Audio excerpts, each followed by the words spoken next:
day edition today of Kruk and Kuip Extra Innings as the Niners beat the Texans. Niners beat the Texans today 26-16. You can follow me on Facebook and Twitter, of course. And yes, we do have plenty of baseball news too this week, so we're going to start off with that. We have a lot of off-season moves. We also have plenty of twades to announce too today, so this is going to be a very fun and lengthy show today. So hang in there. I think everybody knows about some trades that have happened this week. I think the first thing we'll start off with is the Seattle Mariners and the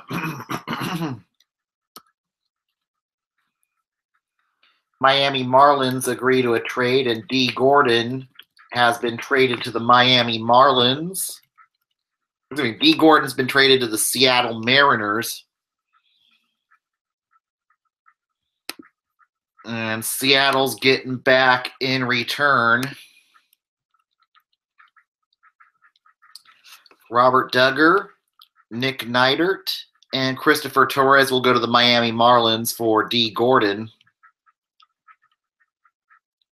And it looks like Seattle's planning to have Gordon in the outfield with Segura and Cano entrenched in the infield. And I think Gordon's going to be a good leadoff player for the Mariners, as the Mariners are looking to compete with the Astros and Angels next year. And this is going to probably put even more likely than not that Scott Service is going to be on the hot seat next year in Seattle as they look to end a long playoff drought in Seattle at this point.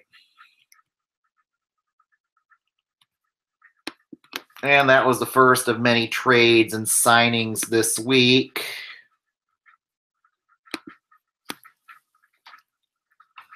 Former Astro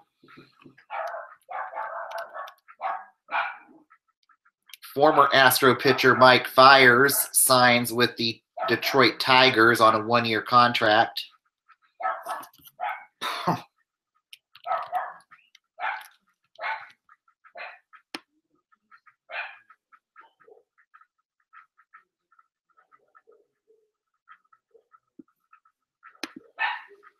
And we'll see how Fiers should be maybe a bridge option as Detroit continues to rebuild.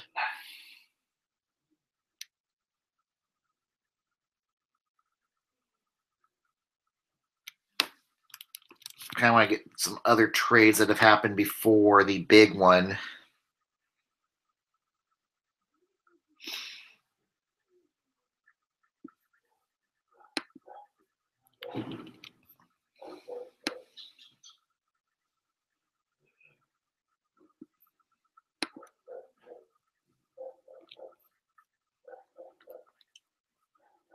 Diamondbacks claim Henry Owens off of waivers from the Boston Red Sox.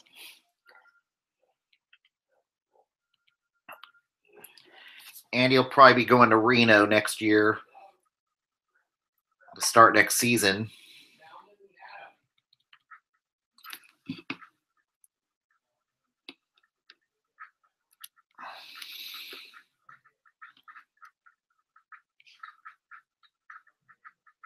Mike Minor signs with the Texas Rangers.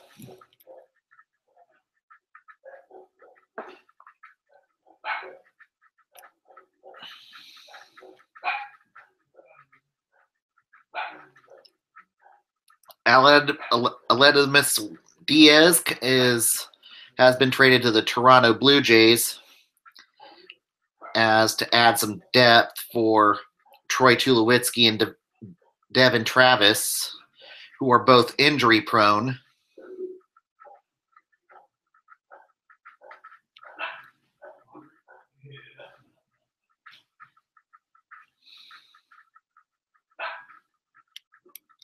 Chicago Cubs signed Tyler Chatwood to a 2-year, a 3-year, $3 million contract. And I think this was a good signing by the Cubs, who are looking for back-end rotation starters and could fit in as a third or fourth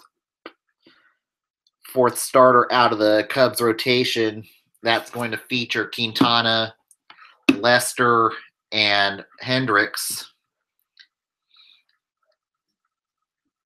And I also think Chicago is certainly going to add one more starter to fill out the rotation. And that also means good chance that Jake Arrieta is not returning to the Cubs next year.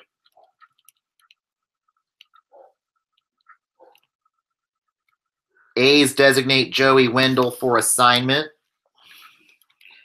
as a corresponding move for the recent signing of Yusmeiro Petit. And the Royals signed Scott Barlow to a $650,000 contract. And this is a minor league deal for Kansas City.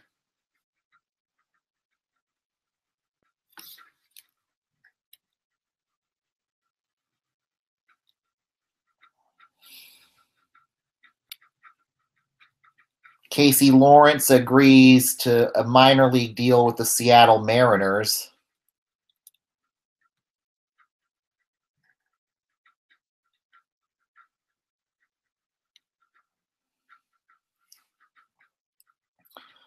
Juan Carlos Negrete and Yefy Del Rosario signs with the Kansas City Royals, and they were two former Braves prospects, and Royals are still in the penalty box for exceeding their international pool.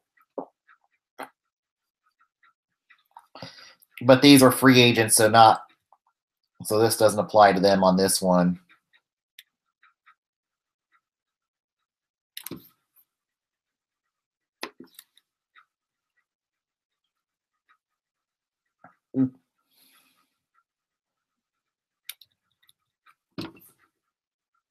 Henry Owens placed on outright waivers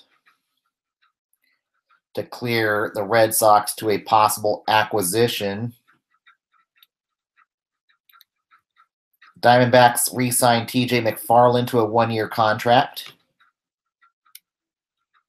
That should help with the bullpen there in Arizona.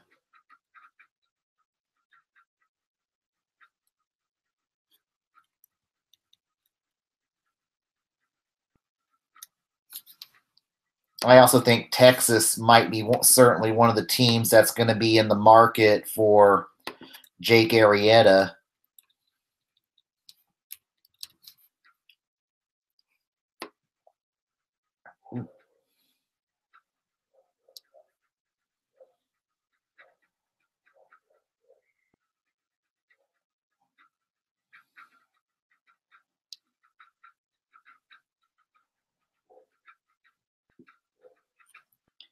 And here we go with the bigger signings. Colorado Rockies signed Chris Iannetta.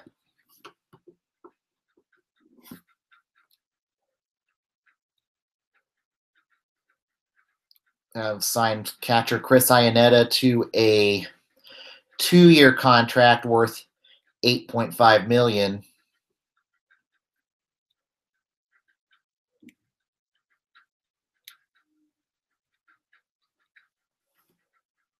And this also might seem less likely that we will see Jonathan Lucroy returning to Colorado. They could pair Iannetta with Tony Wolters or Tom Murphy. We'll see what happens there. It'll get interesting to see where Jonathan Lucroy now signs after that deal. And here we go with some of the bigger signings. Angels sign Shohei Ohtani, the the big Japanese superstar. And they're going to use him as a DH and a pitcher for the Angels, as this would be good to anchor him in a rotation featuring Garrett Richards. And that'll be interesting. It definitely will help shore up the rotation a bit, as the majority of the rotation was unable to stay healthy last year. And I certainly could now see the Angels target another starter to go on with Ohtani and Richards in the rotation next year. Maybe they go after, could be in the market for Jake Arrieta, depending on what happens there. But that certainly makes the Angels more of a contender here in the AL West next year, and could at least compete for a wild card.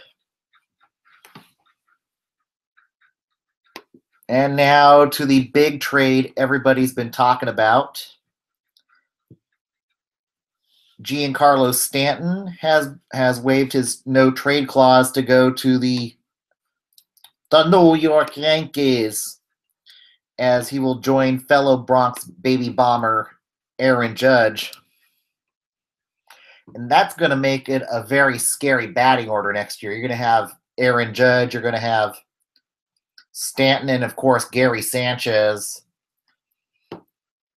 which is going to make it a very scary batting lineup right there. And of course Brett Gardner.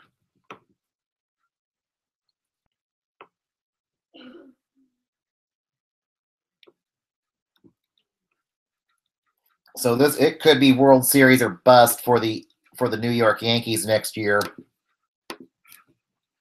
with that signing. And the Marlins get back in exchange Starlin Castro,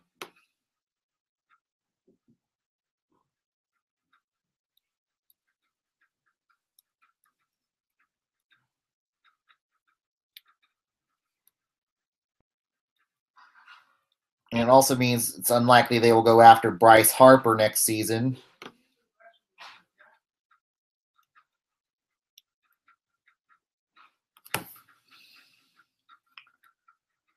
And probably Clint Frazier is going to be shopped in the offs before the start of the season too.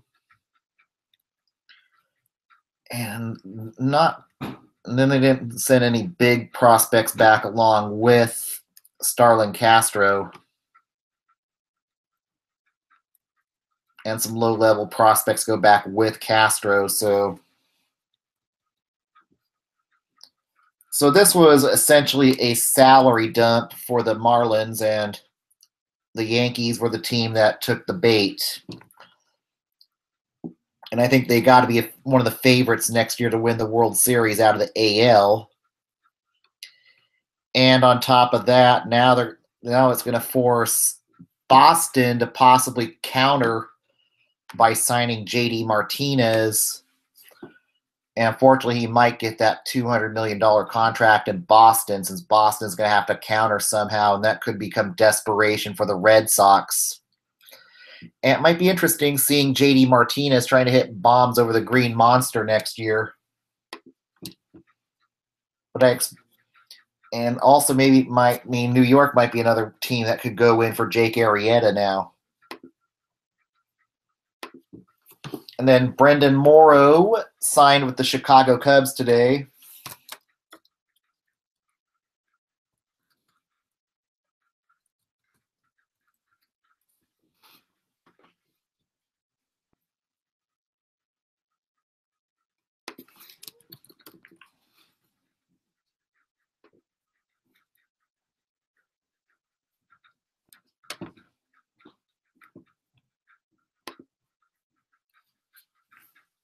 And his contract is worth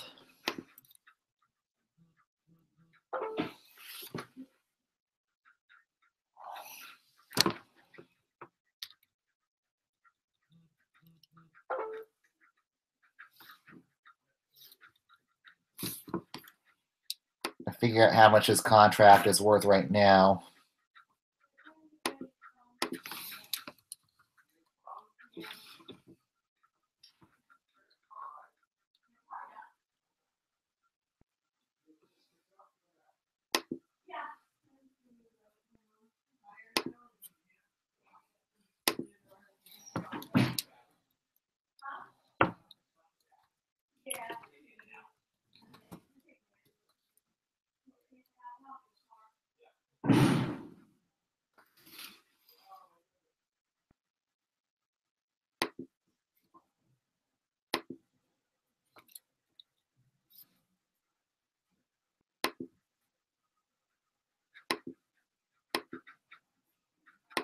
And also on top of that, the Cubs signed Brandon Kinsler earlier this week. So now you're going to probably have Morrow and Kinsler as your 1-2 out of the Cubs bullpen. It could force the Dodgers to counter by signing Wade Davis, perhaps, or to bring back Tony Watson.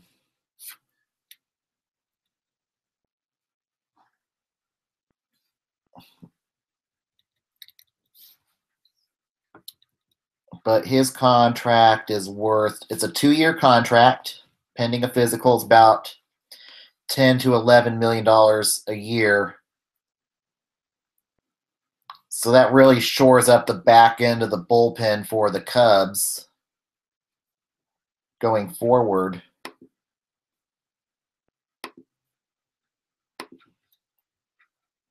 So we'll see how that works out.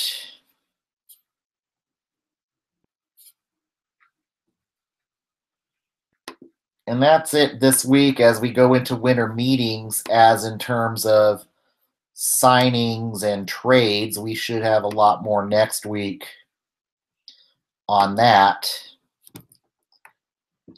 Now we're going to talk about the stadium situation over there in Oakland with the Oakland A's, as that hit a speed bump this week with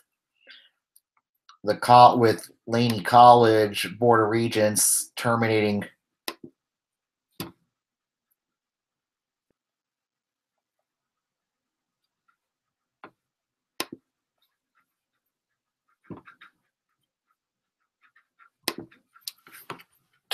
negotiations for a new ballpark.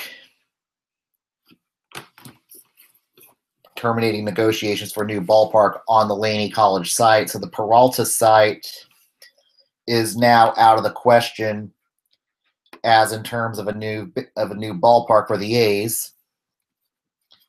The next option is Howard Terminal, and that's probably going to be a non-starter due to environmental issues and some of the safety and how far it is from BART and public transit options.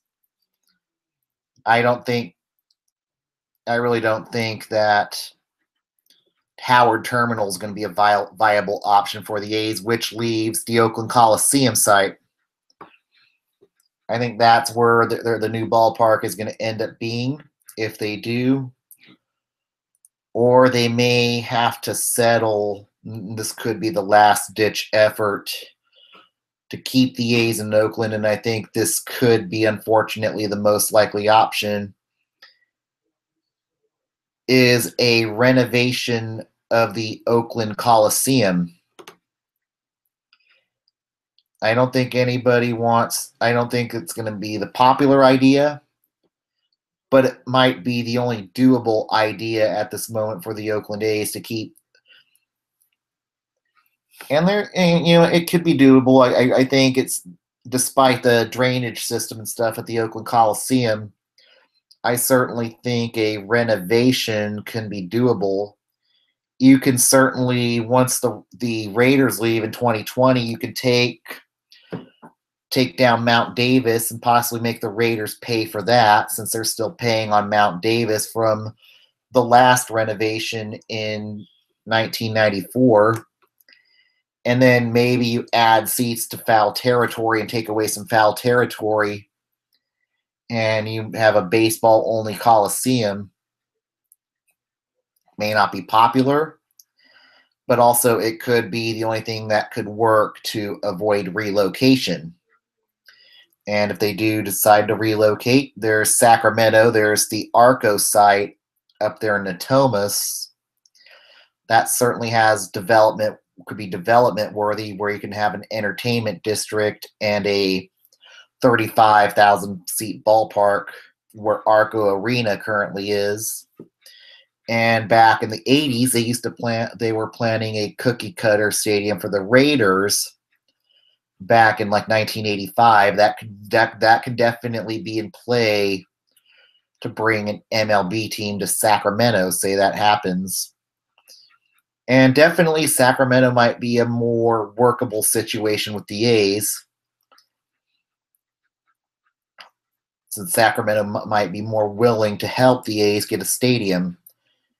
And then, of course, there's Las Vegas. And certainly Las Vegas, they can use the casinos to help fund a major league ballpark somewhere not too far from downtown or the Strip. If it goes to that, if they have to resort to relocating, those are, I think Sacramento and Las Vegas would be your two biggest options at that point with that. We shall see what Dave Cavall does next now that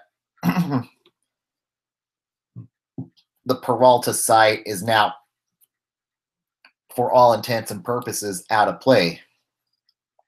Hopefully the A's stay in Oakland, but I think all signs, unfortunately, might point to Oakland pitching a Coliseum renovation or a new ballpark on the Coliseum site.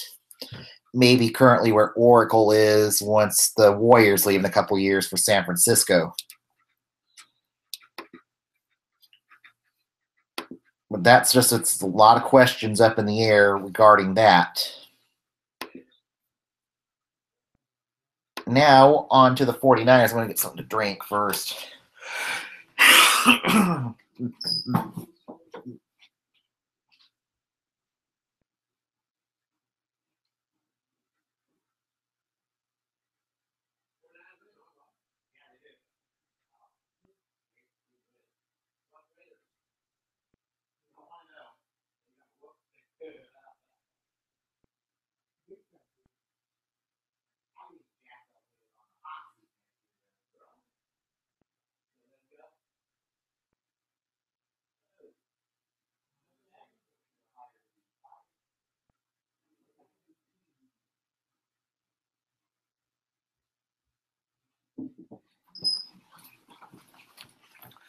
All right, now on to today's 49ers game as the 49ers, as the Niners won today 26-16.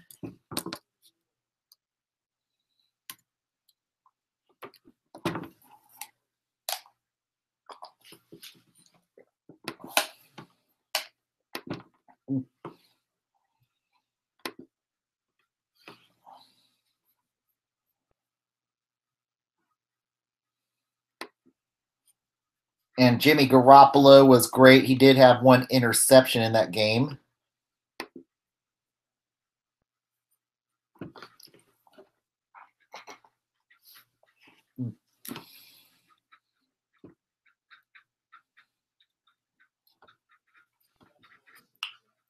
Yeah, Jimmy Garoppolo threw for 334 yards, threw one touchdown.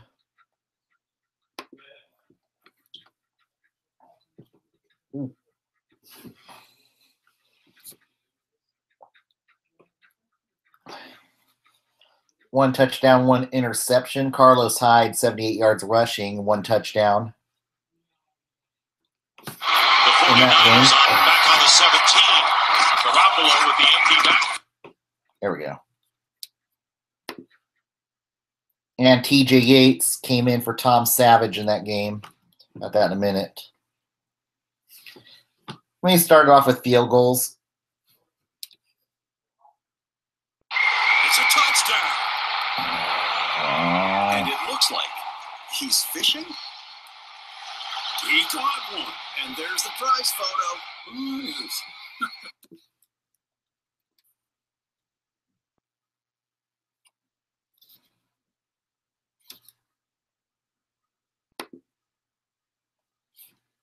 Call me Fairbar got a 55-yarder to start the game. Then after Robbie Gould came back and kicked another field goal for the Niners to make it 3-3.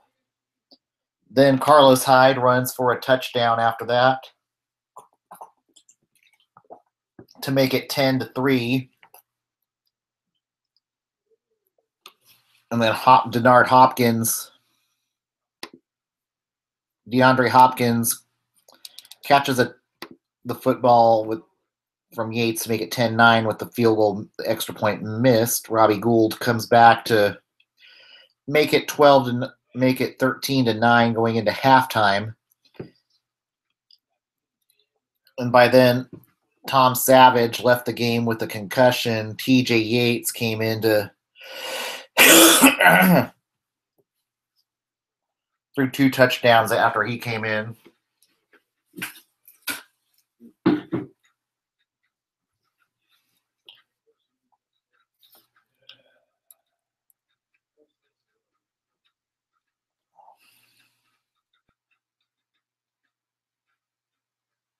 And then Robbie Gould, another 4 field goals today. Then DeAndre Hopkins gets another touchdown to start the third quarter. They take the lead, 16-13. Niners tie it with a Gould 25-yarder. And then Garrett Selleck catches a Jimmy Garoppolo pass to make it 23-13, 23-16. And then the Niners added one more field goal by Gould in the fourth to make it 26-16. It could have been a lot worse for the Texans. The Niners, though, had too many penalties for my liking today. 11 penalties for 87 yards. They were very lucky to win this football game. And with how well Jimmy Garoppolo's played in the first 2 games, now this team at least going to finish 3-13. This certainly is a team that's going to be trending up this offseason, and it could make it a lot more attractive to attract wide receivers and other talent through free agency. And with the cap space they have, it's definitely going to be an attractive spot for free agents this offseason. So this is a Niners team definitely to watch this offseason for there. Let me get on to Niners news, Giants news a little bit before I get further into NFL wraparound. But like, where does now with the Giants striking out on Stanton and Ohtani, where does this leave them? I would say at this point you're going to have to try to go for Lorenzo Cain. Realistically, J.D. Martinez is probably heading to Boston or Texas. And at this point, you're trying to aim for Lorenzo Cain. Can he hit for power? Yeah, certainly he's going to hit a lot of home runs. Maybe not, but he can certainly steal and be maybe a good leadoff hitter for the Giants. But with after all these signings this week, you're certainly going to be having to aim for, and that might be your last chance is Lorenzo Cain, or you're certainly going to just have to go with 1-year contracts and start mulling the idea of making Bumgarner, Samardzija, possibly Strickland or Melanson available via trade, and becomes, or it might make the Giants actually have to sell by the middle of next year,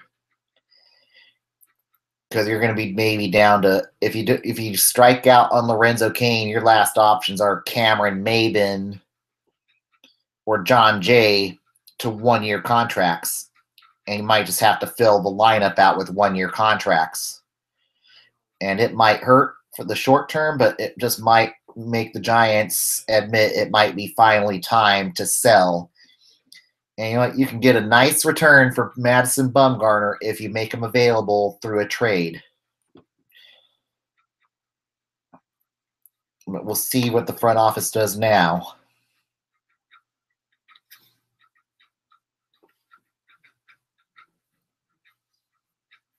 All right, now let's wrap around the NFL.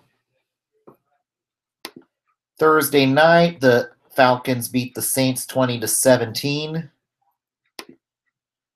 The Bills beat the Colts in a snow-covered game 13-7. And Nathan Peterman left the game with a head injury. The Panthers take down the Vikings 31-24 to now claim the tie with the Saints. And the Bears clobbered the Cincinnati Bengals 33-7. And that loss likely seals Marvin Lewis's fate in Cincinnati, as he'll likely be as his contract will not likely be renewed after that loss today. And the Packers keep the Browns winless in overtime, winning 27-21. Now are 7-6 with Aaron Rodgers returning next week. The Chiefs beat the Raiders 26-15. And for all intents and purposes, that pretty much ends the Raiders season. And that could also mean that you're going to see Jack Del Rio and Reggie McKenzie both on the hot seat next year. Detroit beats Tampa Bay 24-21. Dallas beats the New York Giants 30-10. Games in progress. Tennessee's leading Arizona 7-6. Denver leads New York 20-0. Josh McCown left the game with an injury. Bryce Petty in at quarterback. The LA Chargers are leading the Washington Redskins 23-6. Jacksonville leading Seattle 3-0. And Philadelphia leading the LA Rams 24-14 going into halftime. Now on to the standings as of right now in the NFL.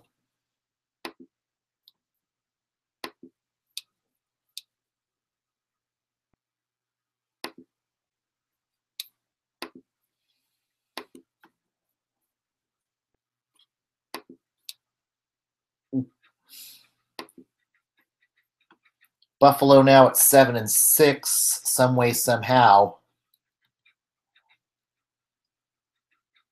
Cincinnati should be 5-8. I'm going to have to fix that. 0-13 for the Browns. Indianapolis 3-10. Houston 4-8. Should be 4-9. I should fix that too. Oakland falls to 6-7. Kansas City 7-6. That should be 10-2. I've got to do some fixing on that.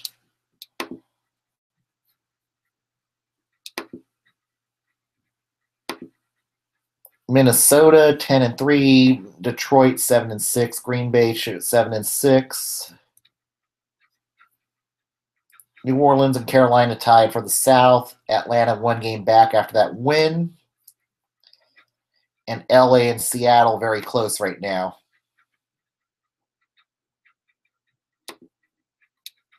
Well, thank you guys for tuning in as we go into winter meetings. We should see what news we'll have next week.